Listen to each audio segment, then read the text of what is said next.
Hi friends, welcome back to my blogs. ಎಲ್ರಿಗೂ Danvi mass ಚಾನಲ್ಗೆ ಸುಸ್ವಾಗತ. ದಾನ್ವಿ ಆ್ಯಕ್ಚುಲಿ ಈಗ ಮಲಗಿದ್ದಾಳೆ. ಬೆಳಗ್ಗೆ 7 o'clock ಆಗಿತ್ತು, ಇನ್ನೂ ಎದ್ದೇ ಇರಲಿಲ್ಲ. ನೋಡಿ ಹೆಂಗೆ ಅಡ್ಡಾದಿಡ್ಡಿ ಮಲಗಿರ್ತಾಳೆ ಅಂತ. ಸೊ ನಾನು ಎಬ್ಸೋದಕ್ಕೆ ಹೋಗಲ್ಲ, ಯಾಕೆಂದರೆ ಈಗ ಹಾಲು ಸ್ಟಾಪ್ ಮಾಡಿದ್ದೀನಿ. ಅದಕ್ಕೋಸ್ಕರ ಮಾರ್ನಿಂಗು ಊಟನೇ ಬ್ರೇಕ್ಫಾಸ್ಟೇ ಮಾಡಿಸೋಣ ಅಂತೇಳಿ ಮೊಳಕೆ ಮೊನ್ನೆ ಕಟ್ಟಿದ್ದೆ, ವಿಡಿಯೋದಲ್ಲಿ ತೋರಿಸಿದ್ದೆ ನಿಮಗೋಸ್ಕರ. ಅದು ಸ್ವಲ್ಪ ಎತ್ತಿಟ್ಟಿದ್ದೆ. ಒಂದು ಸಲ ಆಲ್ರೆಡಿ ಮೊಳಕೆ ಕಾಳು ಸಾಂಬಾರು ಮಾಡಿ ಮತ್ತೆ ಇನ್ನೊಂದು ಸಲ ಮಾಡ್ತಾಯಿದ್ದೀನಿ. ಯಾಕೆಂದರೆ ಮನೇಲಿ ನಾನ್ ವೆಜ್ ಇರೋಲ್ಲ ಅಲ್ವಾ. ಅದು ಮೊಳಕೆ ಕಾಳುಗಳಂದರೆ ನಮ್ಗೆ ಇಷ್ಟ ಆಗುತ್ತೆ ತುಂಬ. ಅಂದರೆ ನಾನು ತಿಂತೀನಿ, ನಾನು ನಮ್ಮ ಮನೆಯವರು, ನನ್ನ ಮಗಳು ಅಷ್ಟೇ ನಾನ್ ವೆಜ್ ತಿನ್ನೋದು. ನಮ್ಮ ಅತ್ತೆ ಮಾವ ತಿನ್ನಲ್ಲ. ನೋಡಿ ನನಗಂತೂ ದಾನ್ವಿಗೆ ಆಲ್ರೆಡಿ ಊಟ ತಿನ್ನಿಸಿದ್ದೆ. ನನಗೂ ಹೊಟ್ಟೆ ಹಸಿವಾಗ್ತಿತ್ತು ತುಂಬ. ಮನೆಯೆಲ್ಲ ಕ್ಲೀನ್ ಮಾಡಿ ಸೋಮವಾರ ಅಂತ ಬೆಳಗ್ಗೆನೇ ಕ್ಲೀನ್ ಮಾಡಿಬಿಟ್ಟಿದ್ದೆ, ಸಂಜೆ ದೀಪ ಹಚ್ಚೋಣ ಅಂತೇಳಿ. ಇದು ಮನೆಯಲ್ಲೇ ನಾನೇ ತುಪ್ಪ ಕಾಯಿಸಿರೋದು. ಬಟ್ ಅಂಗಡಿ ತುಪ್ಪ, ಬಟ್ ಮನೇಲಿ ತಂದು ಇನ್ನೊಂದ್ಸಲ ನಾವು ಕಾಯಿಸ್ಕೊತೀವಿ. ಇದು ಬೇಕಂದರೆ ವಿಡಿಯೋ ಶಾರ್ಟ್ಸಲ್ಲಿದೆ, ಚೆಕ್ ಮಾಡಿ, ಚೆನ್ನಾಗಿರುತ್ತೆ ನಿಜವಾಗ್ಲೂ. ಇದೆಲ್ಲ ಆದಮೇಲೆ ಅವಳಿಗೆ ನಾನು ಸಂಜೆ ಮಾಡೋಣ ಸ್ನಾನ ಅಂತ ಹೇಳಿ ಅವಳೊಬ್ಳಿಗೆ ಸ್ನಾನ ಮಾಡಿಸಿದ್ದೆ. ವಿಡಿಯೋ ಮಾಡೋದು ಗೊತ್ತಾಗ್ತಾನೆ ಹೆಂಗೆ ಆಡ್ತಿದ್ದಾಳೆ ನೋಡಿ. ಅವಳು ಇದು ಡಾಕ್ಟರ್ದು ಸೆಟ್ಟು ಫೋಟೋಶೂಟ್ಗೆ ಅಂತ ತಂದಿದ್ದು, ಈಗ ಎತ್ಕೊಂಡು ಆಟ ಆಡ್ತಿದ್ದಾಳೆ. ಟೈಮ್ ಆಲ್ರೆಡಿ 12:30 ಆಯಿತು. ಮೊಸರನ್ನ ತಿನ್ನಿಸ್ಬಿಡೋಣ. ಅವಳು ತಿನ್ಸೋಕ್ಕೆ ಒಂದಿಲ್ಲ ಅಂದರೆ 3/4 hour ಟೈಮ್ ಬೇಕಾಗುತ್ತೆ. ಕರೆಕ್ಟಾಗಿ 1:15 ಅಷ್ಟರಲ್ಲಿ ಅವಳದು ಊಟ ಮುಗೀತಲ್ವ, ಅದಕ್ಕೋಸ್ಕರ ತಿನ್ನಿಸೋಣ ಅಂತೇಳಿ ಮೊಸರನ್ನ ಹಾಕ್ಕೊಂಡು ತಿನ್ನಿಸ್ಬೇಕು. ಇದೆಲ್ಲ ಆದಮೇಲೆ ನಾನು ಅವಳನ್ನ ಮಲಗಿಸ್ಬಿಟ್ಟು ಸಂಜೆ ವಿಡಿಯೋ ಮಾಡೋಣ ಅಂತೇಳಿ ಮೊಸರನ್ನ ತಿನ್ನಿಸ್ಬಿಟ್ಟು ಇಲ್ಲಿಂದ ನಾನು ಕರ್ಕೊಂಡು ಹೋಗ್ತೀನಿ. ಊಟ ತಿನ್ನಿಸಿದ್ದೆಲ್ಲ ಏನು ಮಾಡೋದಕ್ಕೆ ಹೋಗಿಲ್ಲ. ಸೊ ಇದೆಲ್ಲ ಆದಮೇಲೆ ನಾನು ಸಂಜೆ ಸಿಗ್ತೀನಿ. ನೆಕ್ಸ್ಟ್ ಬ್ಲಾಗ್ನ ಸಂಜೆಯಿಂದ ಕಂಟಿನ್ಯೂ ಮಾಡ್ತಾಯಿದ್ದೀನಿ. ಸೊ ಎಲ್ಲ ಬೆಳಗ್ಗೆಯಿಂದ ವಿಡಿಯೋ ನೋಡ್ಕೊಂಡಲ್ವಾ, ದಯವಿಟ್ಟು ಸ್ಕಿಪ್ ಮಾಡಿಬಿಡಿ ಇಲ್ಲಿ ತನಕ ನೋಡಿದರೆ. ನಾನು ಮೀಶೋಯಿಂದ ಒಂದು ಡ್ರೆಸ್ನ ತರಿಸಿದ್ದೀನಿ. ಸೊ ಇದು ಮುಂದೆಗಡೆ ಪ್ಯಾಟರ್ನ್ ಆಗಿರ್ಬೋದು, ಡಿಸೈನ್ ಆಗಿರ್ಬೋದು, ಎಷ್ಟು ಕ್ಯೂಟಾಗಿದೆ ಅಲ್ಲ. ಆ್ಯಕ್ಚುಲಿ ನನ್ನ ಫಂಕ್ಷನ್ ಇತ್ತು, ಹೋಗಬೇಕು ಅಂತ ಹೇಳಿ ಇದನ್ನು ಬುಕ್ ಮಾಡಿರೋದು. ಬಟ್ ಹಾಕ್ಕೊಂಡಾಗ ಹೆಂಗೆ ಕಾಣುತ್ತೆ ಅಂತ ಹೇಳಿ ತೋರ್ಸೋಕ್ಕಾಗಲ್ಲ. ತೋಳುಗಳಾಗಿರ್ಬೋದು ನೋಡಿ ಎಷ್ಟು ಕ್ಯೂಟಾಗಿ ಬಂದಿದೆ ಅಂತ.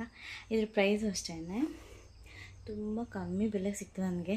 ಶಾಪಲ್ಲಾದರೆ ಪ್ಯಾಂಟು ವೇಲು 3 ಪೀಸ್ ಸೆಟ್ಗೆ ನಾವು ಎಷ್ಟು ಕೊಡ್ಬೇಕು ಹೇಳಿ, ನಿಮಗೆ ಗೊತ್ತಿರುತ್ತಲ್ವ. ನೋಡಿ ಪ್ಯಾಂಟು ಅಷ್ಟೇ. ನಾನು ಆ್ಯಕ್ಚುಲಿ ಎಕ್ಸೆಲ್ ಸಿಗಲಿಲ್ಲ, ನನಗೆ ಸೋಲ್ಡ್ ಔಟ್ ಆಗಿಬಿಟ್ಟಿತ್ತು. ಇನ್ನು ಅಟ್ಲೀಸ್ಟ್ ಸ್ಟಿಚ್ ಆದರೂ ಮಾಡಿಸ್ಬೋದು ಅಂತ ಹೇಳಿ XXL ಮಾಡಿದ್ದೀನಿ. ಸೊ XXL ಓಕೆ ಅಂತ ತಕ್ಕಮಟ್ಟಾಗುತ್ತೆ, ಸ್ವಲ್ಪ ಲೂಸ್ ಆಗುತ್ತೆ ಅಷ್ಟೇ.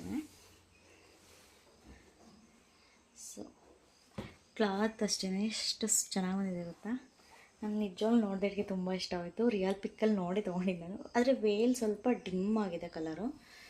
ಮೇ ಬಿ ಅದಕ್ಕೆ ಹಂಗೆ ಇದ್ದರೆ ಚೆನ್ನಾಗಿ ಅನಿಸುತ್ತೇನೋ ಗೊತ್ತಿಲ್ಲ. ತೋರಿಸ್ತೀನಿ ವೇಲ್ಗೂ ಟಾಪ್ಗೂ ನೋಡಿ, ಸ್ವಲ್ಪ ಡಿಫ್ರೆಂಟ್ ಇದೆ. ಬಟ್ ಲಾಂಗ್ ಆಗಿದೆ ನೋಡಿ, ಬೇಕಿದ್ರೆ ಟಾಪ್ಸ್ ಲಾಂಗ್ ಇದೆ. ಓಕೆ, ನಾನು ಟಾಪ್ ಸಿಕ್ಕಾಪಟ್ಟೆ ಇಷ್ಟ ಆಯಿತು ನಿಜವಾಗ್ಲೂ. ಇದ್ರ ಡಿಸೈನ್ ತುಂಬ ಚೆನ್ನಾಗಿದೆ ಅಲ್ಲ.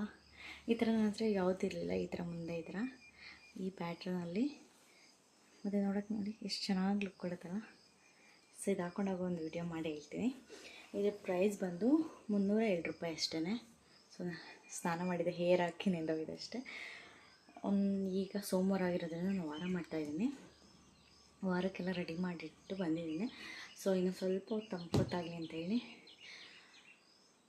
ಹಾಗಾಗಿ ನಿಮ್ಮ ಹತ್ರ ಇದನ್ನು ಶೇರ್ ಮಾಡ್ಕೋಬೇಕು ಅಂತ ಅನ್ನಿಸ್ತು. ಬಟ್ 302 ರೂಪಾಯಿ ಅಷ್ಟೇ.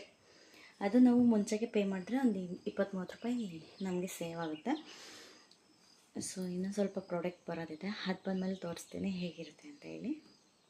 ಸೊ ನಿಮ್ಗೆ ಈ ಡ್ರೆಸ್ ಇಷ್ಟ ಆಯಿತು. ನಾನು ಎಷ್ಟೊಂದು ತೋರಿಸಿದ್ದೀನಿ. ಮತ್ತು ನಿಮಗೆ ಏನಾದರೂ ಅಂದರೆ ಈಗ ಆ್ಯಕ್ಚುಲಿ ಈ ಡ್ರೆಸ್ಸಲ್ಲಿ XXL ಎಲ್ಲ ಖಾಲಿ ಆಗಿಬಿಟ್ಟಿದೆ.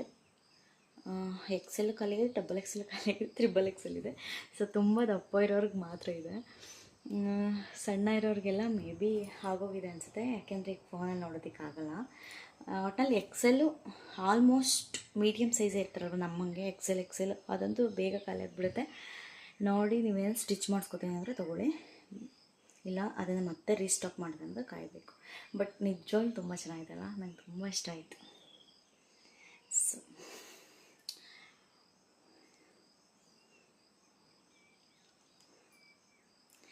ಇದು ನೆನ್ನೆ ಪಿಂಪಲ್ಸ್ ಥರ ಆಗ್ಬಿಟ್ಟು ನಾನು ಕುಂಕುಮನ ಅನ್ಕೋತಾ ಇದ್ದೀನಿ. ಪಿಂಪಲ್ ಆಗಿಬಿಟ್ಟಿತ್ತು. ನಾನೇ ಸ್ವಲ್ಪ ಹಿಂಗೆ ಕಿತ್ಕೊಂಡ್ಬಿಟ್ಟೆ. ಬನ್ನಿ ಪೂಜೆ ಮಾಡಿಬಿಟ್ಟು ಈ ವಿಡಿಯೋನ ಪೂಜೆ ಮಾಡಾದ್ಮೇಲೆ ಏನು ಮಾಡ್ತೀನಿ. ಯಾಕೆಂದರೆ ದಾನು ಈಚೆ ಹೋಗಿದ್ದಾಳೆ, ಅವಳು ಬರಬೇಕು. ಅವಳಿಲ್ಲಾಂದರೆ ನಂಗೆ ವೀಡಿಯೋ ಮಾಡೋ ಇಷ್ಟನೇ ಆಗಲ್ಲ. ಆ್ಯಕ್ಚುಲಿ ಅವಳ ಕೈಗೆ ಸ್ವಲ್ಪ ಒಂದು ಚಿಕ್ಕ ಪೊರ್ಕೆ ಕೊಟ್ಬಿಟ್ಟು ಕಳಿಸಿದ್ದೀನಿ ಆಟ ಆಡೋಕ್ಕೆ. ಮತ್ತು ಅವಳಿಗೆ ಮಿಲ್ಕ್ನ ಅವಾಯ್ಡ್ ಮಾಡಿದ್ದೀನಿ, ಯಾಕೆಂದರೆ ಊಟ ತಿಂತಾಳೆ ಅಂತೇಳಿ. ನೋಡೋಣ ಅದ್ರ ರಿಸಲ್ಟ್ ಹೇಗಿರುತ್ತೆ ಅಂತ. ಎಲ್ಲರೂ ಹಂಗೆ ಹೇಳ್ತಿದ್ರು, ಮಿಲ್ಕ್ ಫಸ್ಟು ಹಾಲು ಕುಡ್ಸೋದು ಬಿಡಿಸು ಅಂದರೆ ಹಸು ಹಾಲು ಕುಡ್ಸೋದು ಬಿಡಿಸ್ಬಿಡೋದನ್ನ ಹೊಟ್ಟೆ ಹಸು ಮಾಡಲ್ಲ ಅಂತ. ನಮ್ಮ ಮನೆ ಅಲ್ಲಿ ಪಕ್ಕದ ಅಜ್ಜಿನೂ ಹಂಗೆ ಹೇಳ್ತಿದ್ರು, ಹಾಲು ಕುಡ್ಸೋದು ಬಿಡಿಸಿ ಫಸ್ಟು, ಅದು ಹೊಟ್ಟೆ ಹಸು ಮಾಡಲ್ಲ ಅಂತ. ಮತ್ತು ಏನಾದರೂ ಒಂದು ತುತ್ತು ತಿಕ್ಕಿದ್ರೆ ಬಾಯಲ್ಲಿ ಇಟ್ಕೊಂಡು ಒಂದು ಅರ್ಧ ಗಂಟೆನೂ ನುಂಗ್ತಾ ಇರಲಿಲ್ಲ. ನಿನ್ನೆ ಮೊನ್ನೆಯಿಂದ ಹಾಲು ಕೊಡ್ತಾಯಿಲ್ಲ. ಮೊನ್ನೆಯಿಂದ ಹಾಲು ಕೊಡ್ತಾಯಿಲ್ಲ. ನೋಡೋಣ ಈಗ ಬೆಟರ್, ಒಂಚೂರು ಪರವಾಗಿಲ್ಲ ಅಷ್ಟೇ. ಏನು ಅಷ್ಟೊಂದೇನು ಊಟ ತಿಂತಾಳೆ ಅಂತ ಹೇಳಿಲ್ಲ, ಸ್ವಲ್ಪ ಪರವಾಗಿಲ್ಲ ಅಷ್ಟೇ. ಈಗ ಈಚೆಗೆ ಹೋಗ್ತಾ ಇದ್ದಾಳೆ ಅನಿಸುತ್ತೆ. ಸಿಕ್ಕಾಪಟ್ಟೆ ಸೆಕೆ ಆಗ್ತಿದೆ. ಸ್ನಾನ ಮಾಡಿಬಿಟ್ಟಂತೂ ಇದ್ದಿದ್ದು ಸೆಕೆ ಅನಿಸ್ತಾ ಇರುತ್ತೆ. ಇಷ್ಟೊಂದು ನೀರೆಲ್ಲ ಕ್ರೀಮ್ ಹಾಕಿದ್ರೆ ವೇಸ್ಟ್ ಅನಿಸ್ಬಿಡುತ್ತೆ. ಈ ಮೇಕಪ್ ಮಾಡ್ಕೊಳ್ಳೋರು ಹೆಂಗೆ ಮಾಡ್ಕೋತಾರೆ. ಸರಿ, ಮನೆ ಪೂಜೆ ಮಾಡಿಬಿಟ್ಟು ವಿಡಿಯೋ ಎಂಡ್ ಮಾಡೋಣ.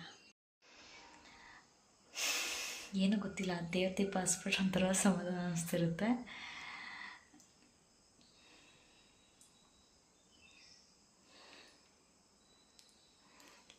ಸ್ವಲ್ಪ ಇದು ಫೋಟೋ ದೊಡ್ಡದಾಗಿರೋದ್ರಿಂದ ರಾಘಪ್ಪ ಸ್ವಲ್ಪ ಹಿಂದೇಳಬೇಕಾಗುತ್ತೆ. ಮಳೆ ಎಲ್ಲ ಹೊಡೆದಿಲ್ಲ, ಅದಕ್ಕೋಸ್ಕರ. ಇದು ರಾಘಪ್ಪನ ಮುಂದೆ ಹಚ್ಚೋಕ್ಕೆ ದೀಪ ತಂದಿದ್ದೆ ನಾನು ಡಿ-ಮಾರ್ಟಿನ ಮೊನ್ನೆ. ಇದು ಮಾಮೂಲಿ ಫಸ್ಟು ಬೆಳ್ಳಿ ದೀಪ ಇತ್ತು. ಹಿಂಗೆ ಫೋನಿಂದ ತಿಳ್ಕೊಂಡು ಹೋಗಿ ಪೂಜೆಗಳು ಮಾಡೋದು. ಯಾರೋ ಬೆಳ್ಳಿ ನಕಾರಾತ್ಮಕ ಜಾಸ್ತಿ ಅಟ್ರಾಕ್ಟ್ ಮಾಡುತ್ತೆ ಮನೆಯಲ್ಲಿ ಅಂತ ಹೇಳಿದ್ಮೇಲೆ ನಾನು ಅದನ್ನು ತೆಗೆಸ್ಬಿಟ್ಟು ಇದು ಕಂಚಿಂದ ಇಡ್ಸಿದ್ದೀನಿ, ಕಾಮಾಕ್ಷಿ ದೀಪಗಳು. ನೋಡೋಣ, ಬೆಳ್ಳಿದು ಇದೆ, ಬಟ್ ನನಗೆ ಈಗ ಈ ವೆಲ್ಡ್ ಇದು ಯಾಕೋ ನನಗೆ ತುಂಬ ಚಿಕ್ಕ ಆಯಿತು ಅನಿಸ್ತಿದೆ. ನೆಕ್ಸ್ಟ್ ಹೋದಾಗ ತೋರಿಸ್ತೀನಿ ನಿಮಗೇ ಅಲ್ಲಿ ಏನೇನಿದೆ ಅಂತ. ಬಟ್ ಅಲ್ಲಿ ವೀಡಿಯೋ ಮಾಡೋದಕ್ಕೆ ಬಿಡೋಲ್ಲ, ಅದು ಟ್ರೈ ಮಾಡ್ತೀನಿ ಆಯಿತಾ. ಸೊ ನಮ್ಗೆ ನಿಜವಾಗ್ಲೂ ತುಂಬ ಒಂಥರ ಮನಸ್ಸಿಗೆ ನೆಮ್ಮದಿ ಅನಿಸ್ತು. ಅದಕ್ಕೆ ಇಲ್ಲೇ ಕೂತ್ಕೊಂಡ್ಬಿಡ್ತೀನಿ. ಮನೇಲಿ ಯಾರೂ ಇಲ್ಲ. ಫೋನಲ್ಲಿ ಸ್ವಲ್ಪ ದೇವ್ರ ಸಾಂಗ್ ಹಾಕಿ ಪ್ಲೇ ಮಾಡಿದ್ದೆ.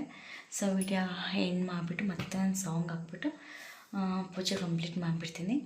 ಸೊ ಇವತ್ತಿನ ವಿಡಿಯೋ ಇಷ್ಟ friends. Thank you so much ಹೀಗೆ ನೋಡ್ತಾ ಇರಿ ಅಂತ ಹೇಳ್ತಾ ಮತ್ತೆ ನೆಕ್ಸ್ಟ್ ವಿಡಿಯೋದಲ್ಲಿ ಸಿಗ್ತೀನಿ. ಓಕೆ, ಬಾಯ್.